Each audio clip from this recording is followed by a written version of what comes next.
Mabuhay Pilipinas! Mabuhay Baguio City! Ako po ang inyong lingkod na di-isa, walang iba, Tita Ara Cutter, the one and only ikit ng bayan. At syempre makakasama ko pa rin po ang aking partner, Manang Lucy ng Baguio Chronicle. yes po, at ito ang inyong programa. Pag-usapan natin to sa bayanihan. Actually, she was the founder of the Dagdaba Foundation. Okay.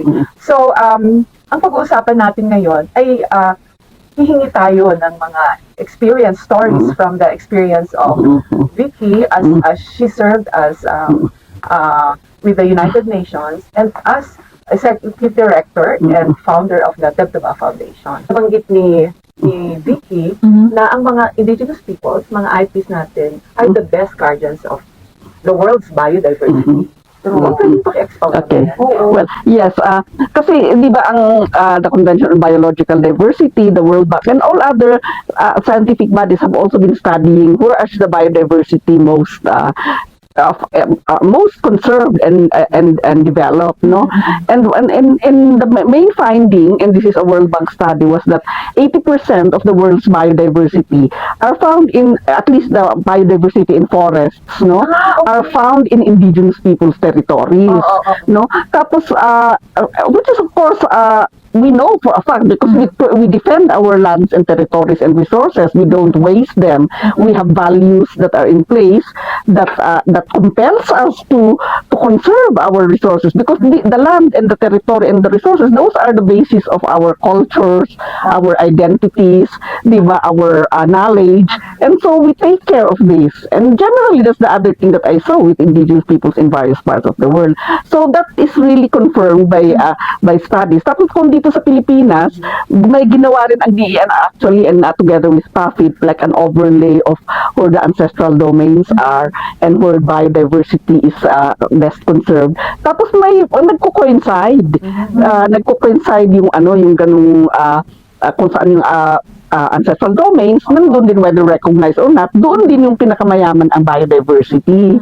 No, ngayon nga, with the with all these evidences that are there, it really confirms na our practices, our laws, our customary laws, the traditional laws that guide us, and our knowledge, all put together, are the main factors on why this biodiversity is still riches in our territories.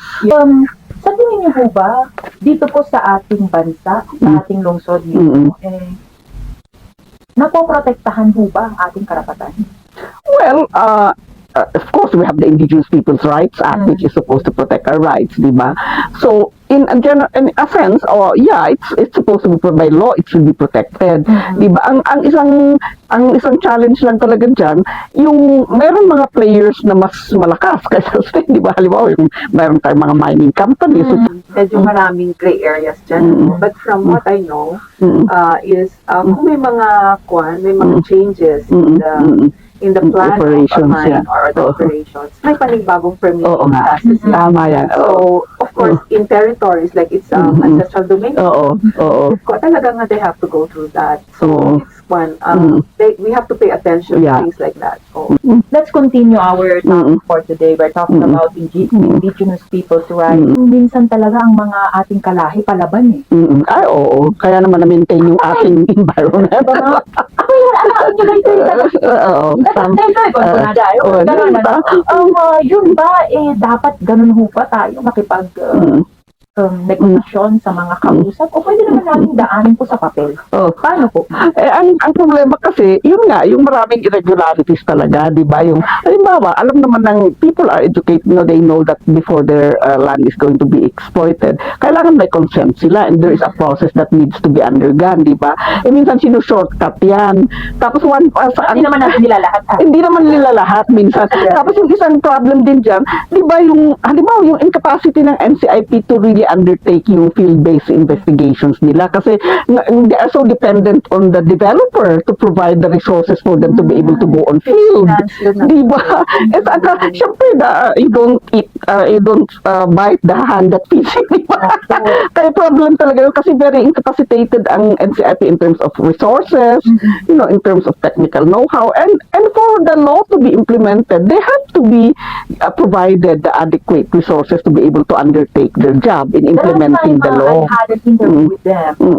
Aminado naman sila ma'am from the IP office. Nagkukulang talaga sila sa tao, sa manpower. And I hope magawan din po yan ng paraan kapag job hiring sila. Para nang sabihin po, lahat ng concern ng ating mga indigenous people sa iba't ibang lugar sa Cordillera, mabigyan po ng solusyon.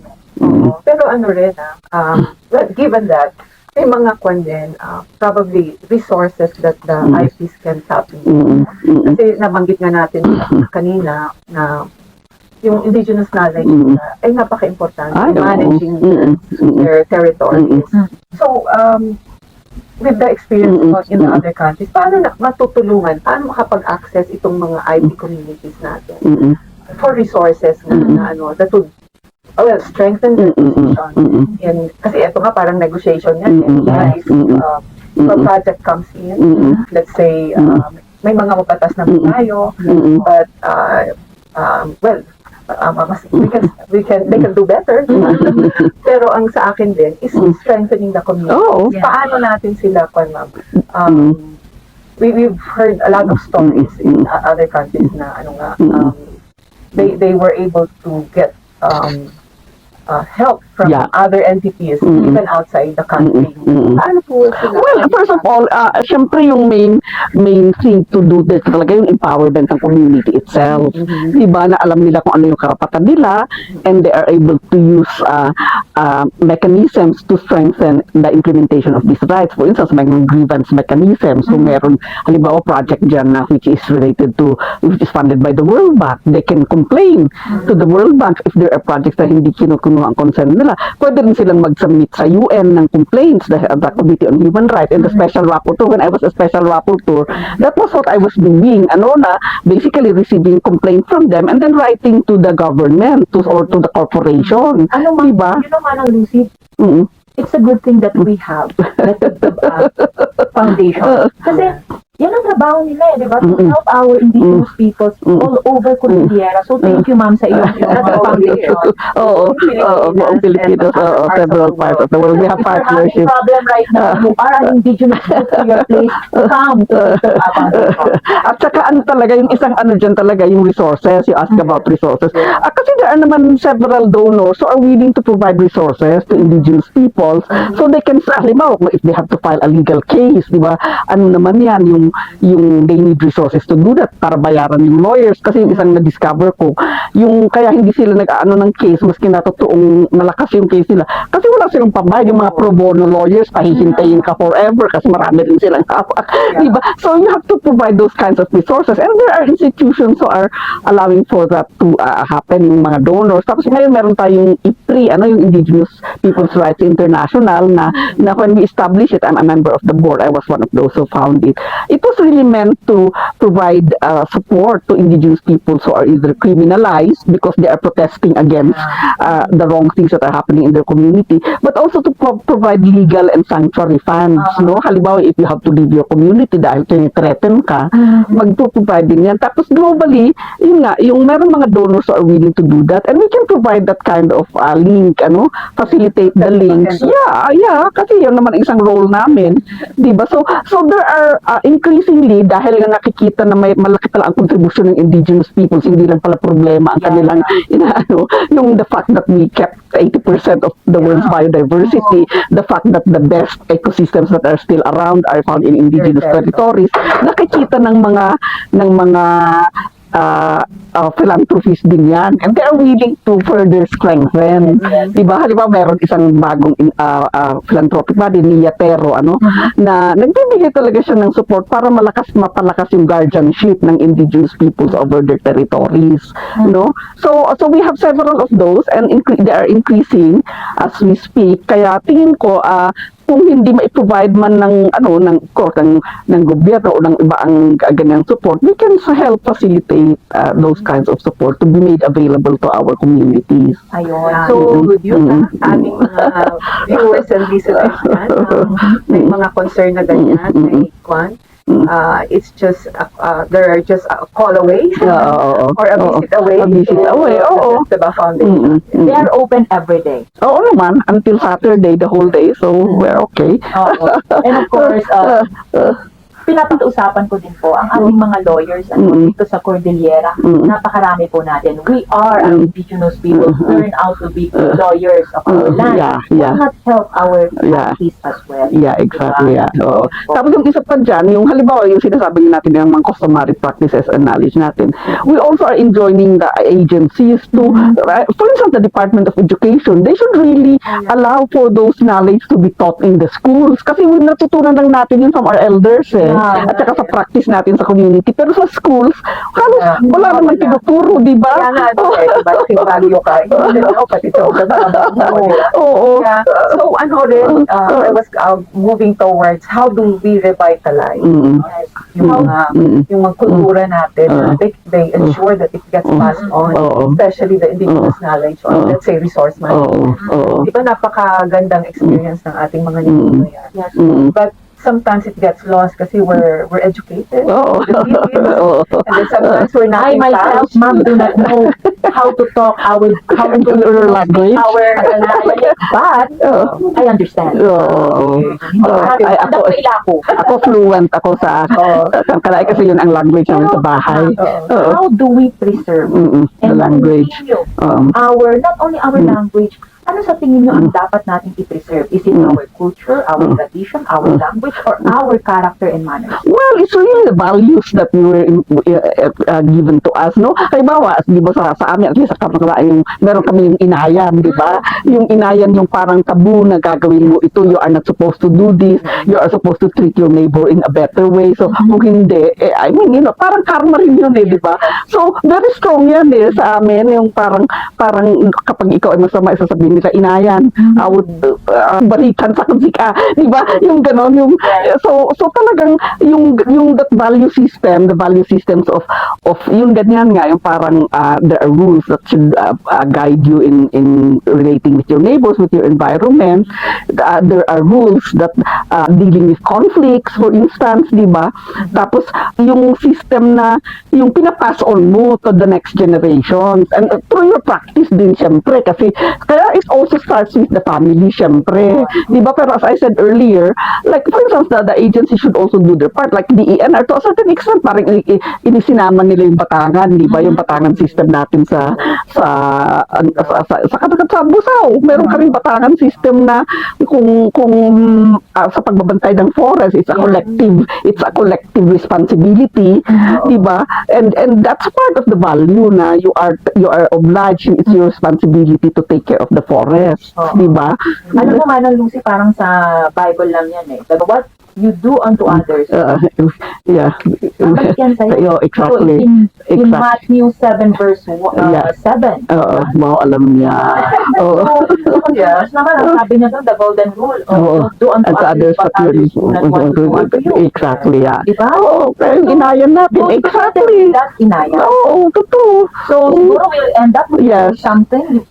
Anything pa? Yeah, I'd just like to pursue the theme of how do we ensure that the future generation is still will still be aware of such indigenous practices. Right now kasi nababalitaan ko yung di ba? Yung schools of living culture. Traditions. Parang traditions or something. But I think it's limited. It's limited in reach. It has to be mainstream, di ba? Yeah, sabi nga. So, will September also be, is that one of your roles? Well, yes. So, in fact, we have been relating with the Department of Education and even the higher education, CHED, no, to talk about this kasi it's both to talk about the culture, the values, as well as the languages. Kasi di ba yung parang yung languages in the world, the diversity of languages and cultures are with indigenous peoples. Out of the 6,000 languages in the world, 4,000 are spoken by indigenous peoples. Di ba? So, we are the repository of the diversity of the world. Kaya it's not just in language but it's also in culture and the practices and knowledge that we have. Kaya parang ang ano talaga, they should value this. Kasi ngayon International Decade of Indigenous Peoples Languages 2020 to 2030.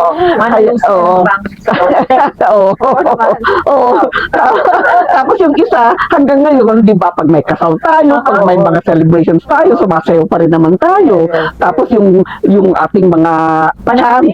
Oo, at saka yung mga chance natin, na ginagamit pa rin naman natin. So it's really a matter of bringing along the kids, no, when we are having those events. Alam mo, every kasal, every yung burial o wake, alam mo yung wake, gusto ko yan kasi pag nag-wake, diba nag-i-istorya yung mga tao, may bayao. Tapos I was supposed to say it na. malalaman mo, maririnig mo yung parang genealogy ng taong yun kapag kamag-anak mo. Mas naiintindihan mo, ganito pala, sino pala ang kamag-anak namin. Ganito. Tapos yung, diba, yung origins ng inyong family, naiintindihan mo. Realize how rich your culture is. And then parang these are events lang na we go to, but something more mainstream. Exactly. Na hindi lang sa mga okasyon na yun. Kasi usually pag may namatay, usually it's the elders. Ngayon, mga age group, yung mga nauna. But really, going back, sana strengthen. Alam mo, maski abroad, diba? Yung mga igurot abroad, they do that. I mean, they are so active sa ganyan, diba? Nakakatuwa naman ng ganon. That's one way of preserving our culture and tradition. So I hope it will continue, ano? Hindi man natin maipasa yung ating lengguwahe kasi yung talagang nawawala naman. Maraming endangered languages. But the dance, the culture and traditions that we have. Hindi natin sinasabi ang po at opo, but pero very respectful tayo. Naalala ko na estudyante kami, palagi kami sinasabi, bakit hindi kayo marunong magpo at opo? Wala sa lingwahe namin yun pero hindi ibig sabihin na we don't respect you. Diba? Pero marami tayong alam. Kailangan lang talaga na-appreciate ng mga tao at tigilan ng nila pag-discriminate against indigenous people. Pakinggan tayo. Sana may mga mechanisms din to facilitate that engagement, exchange of which reminds us, malapit na naman ang election. So we should choose leaders. Exactly. Of course, definitely. We will provide mechanisms for the engagement with IPs. Okay. Ma'am, any last message? Manang Lucy as well? Baka mapangdagdag thank you so much. Maraming salamat at binigyan mo kami ng pagkakataon na makausap na and participate in the discussion. So, this is a historic event, I call it, for somebody as prominent. We're honored to have you talaga. Maraming salamat po. At maraming salamat din sa inyo, sa Chronicle, Baguio Chronicle, at saka Balitang Northern Luzon for giving me this opportunity to speak, and hopefully we will have more listeners so that we can share more widely our thoughts, and the actions that we are taking to save not just the planet but to also save ourselves. Yes. And hopefully we can get her again sa Indigenous month. Yeah, sure. Observe. October. August 9 actually is the International Day of the World's Indigenous People. Pero dito sa Pilipinas, parang yung October yung ecumenical month for Indigenous peoples. But that's our next schedule. Okay, thank you. Maraming salamat din. Maraming salamat po sa ating guest for today. At maraming salamat din po sa inyong panonood. Hari naman meron po kayong natutunan na maaari niyo pong ibahagi sa inyong kapwa o dili naman kaya i-apply sa inyong sarili. Ako po ang inyong lingkod, nag-iisang walang iba, Tita Ara Cantor, the one and only Ikit ng bayan. Kasama pa rin po si Lucy Pangato, ex-conde ng Baguio Chronicle. At ito po ang inyong programa, pag-usapan natin to sa bayanihan.